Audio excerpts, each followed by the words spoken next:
Today I will discuss about the Egyptian civilization.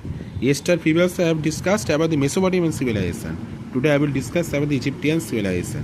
Okay, do you know what is Egypt? Egyptian means which we are called in Bengali Misor. This is called in English Egyptian. Egyptian civilization, I have said the civilization, the definition of the civilization. Okay. So I will do first we have to know location of this civilization. Location of this civilization. Where was this Egyptian civilization located? Egypt is located in the eastern part of the Sahara Desert. Egypt is located in the eastern part of the Sahara Desert in the North Africa. Eastern part of the Sahara Desert in the North Africa. Remind it. Okay. The Egyptian civilization developed in the valley of the river Nile. The Egyptian civilization developed in the valley of the river Nile. This Nile was central to the whole civilization and a constant and major factor of its development. Egypt was always called the gift of the Nile. Okay, Egypt was always called the gift of the Nile. Who was called Egypt as the gift of the Nile? The Greek historian Herodotus has rightly called Egypt the gift of the Nile. The river played an important role in the growth and development of the Egyptian civilization. Okay, next, first one. The river Nile overflowed its bank every year without fail and transformed the entire valley into a fertile land. This soil accumulated here made it possible for the early communities to carry out farming and settle along these banks around 5000 BCE. First one. Second one, this is the reason of the for saying that it as a gift of the Nile. Second, the water of river Nile also served as a source of irrigation. The Egyptian constructed elaborate system of canals, dams, dikes, and reservoirs connected to the river Nile to carry on the agricultural activities. For agriculture, for irrigation, this river Nile always helped. The river also proved an excellent mode of transport.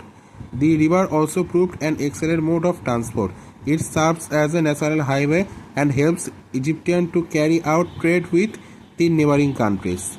The river also proved an excellent mode of transport. It serves as a natural highway and helps Egyptians to carry out trade with the neighboring countries. Okay, these are the reasons of the calling of the Egypt the gift of the Nile.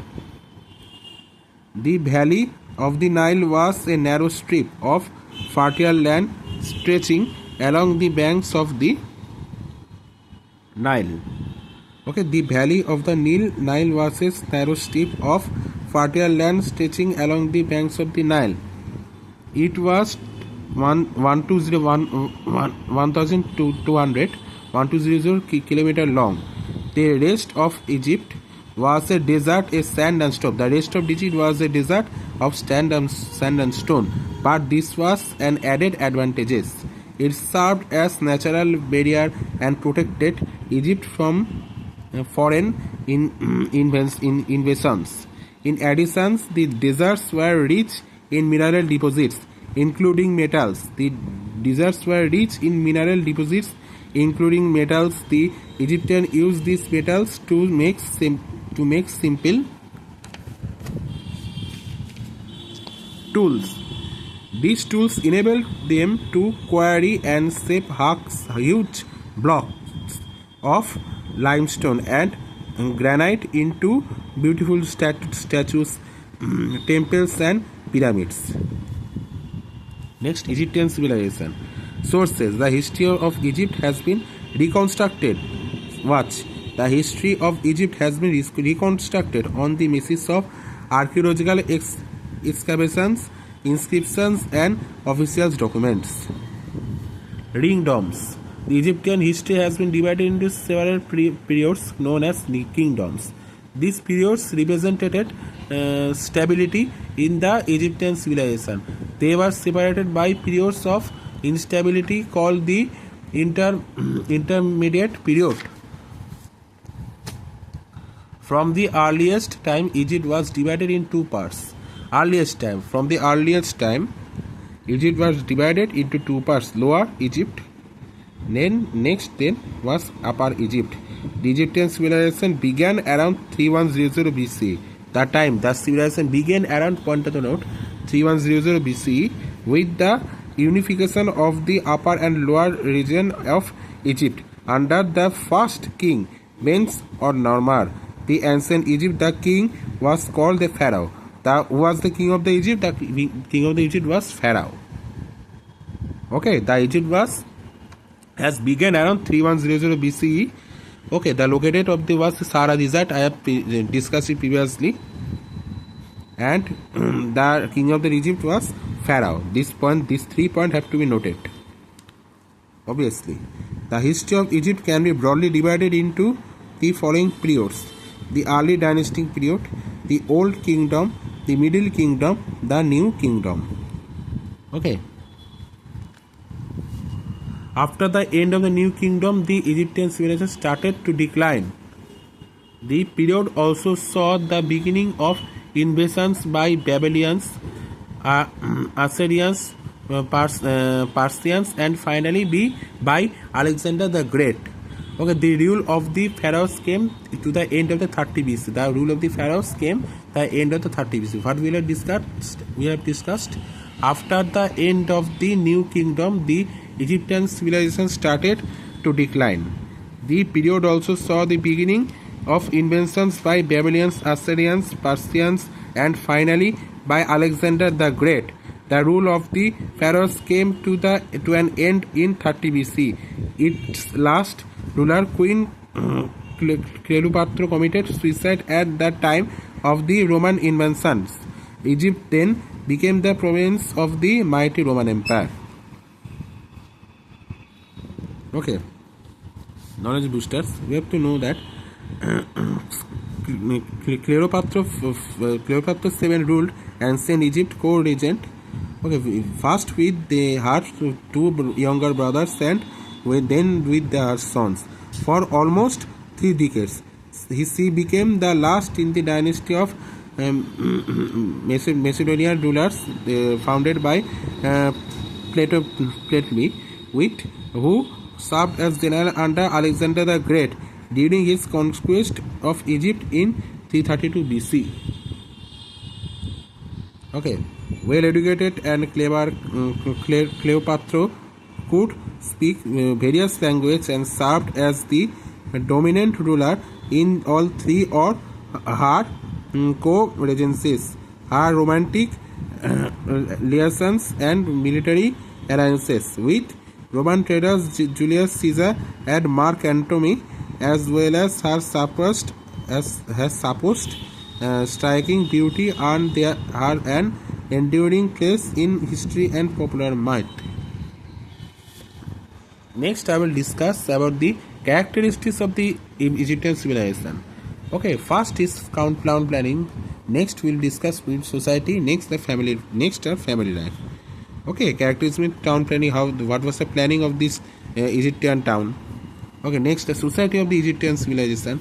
Third one is family life of the Egyptian civilization. Town planning. The use of urban planning is in ancient Egypt is a matter of continuous debate. Most of the Egyptian cities were planned, while some, like Memphis and Thebes, grew originally. The cities were planned based on proximity to a water source, Nile, and the height of the location above flooding of the Nile. Cities were divided into upper and lower regions. Cities were divided of this. Egypt was upper and lower region. There were few broad parallel streets running north to south, cut at right angles by narrow streets dividing the city into blocks or grids. Next, buildings. There were two types of building in ancient Egypt: dwelling houses and public buildings. There are 2 types of buildings in ancient Egypt. These are dwelling houses. One was dwelling houses, second was public building. Dwelling houses. As in every large civilization, a variety of dwelling people based on their location and social circumstances. However, some common elements existed in the design, use, and construction of the building that crossed all elements of the complex society. Most dwellings in ancient Egypt were made from mud. Okay, what is now we are discussing about the dwelling houses. As in every large civilization, a variety of dwelling housed people based on their locations and social circumstances. However, some common elements existed in the design, use, of construction of the building that cross all elements of the complex society. Most dwellings in ancient Egypt were made from mud. Which was often mixed with straw to make it more durable. This mud was shaped into blocks, often using molds, and then baked in the hot, dry sunshine until hard. Next, simpler houses usually had walls only the block thick, but larger houses often had walls into 2 or 3 blocks wide. Larger houses and palaces often had walls constructed around them, with doorways in both the front and the back walls. Home design varied among ancient Egyptians, depending on the size of the family and its wealth and whether the dwelling was located in an urban or rural area. The most houses featured 3 to 4 rooms and included a central courtyard or back patio. Public buildings. Temples were built throughout Upper and Lower Egypt. These temples were well planned and were surrounded with high walls. The layout being symmetrical. They were massive structures with huge gateways. Most of these ancient Egyptian buildings have disappeared, leaving no trace. Okay, these are the buildings. Next, we will go to society. The Egyptian society was divided into 3 distinct classes: upper class, middle class. Upper class comprised the pharaoh and the member of royal family. Upper class comprised with pharaoh and the members of royal family. Okay, the rich landowners, priests, and high government officials such as vizier. The pharaoh had all powers and was considered as god on earth. Middle class comprised merchants, manufacturers, artists, lower clergy. Middle class comprised merchants, manufacturers, artists, and lower clergy. Lower class comprised small peasants, farmers, and laborers. Slaves were at the lowest level of the society. They were mostly prisoners of war. Okay, next family life. This is the last point of this part 1. Next we will go to part 2. Part 1 video. Next we will go to part 2 video. Okay, this is the family life. Is the last one of this part 1 video. The ancient Egyptian placed a great deal of emphasis on family life and children. What will you say? The ancient Egyptian placed a great deal of emphasis of family on life and children. The families were close-knit groups. The members lived in a big joint family. Then the family lives in a big joint family. The eldest male member, the father, was the head of the family. Okay, the eldest male member was the father, was the head of the family. Women were respected and treated equally with men. But they also had certain rights in property. Education in school were imparted to boys, while girls were to take care of the home. Wealthy families enjoyed lives of luxury and pleasure, family outings and recreation, including boating, hunting, fishing, swimming, and sailing on the Nile. Okay. Next chapter, next point will be discussed about in the next video. Okay. Now this Part 1 is sent.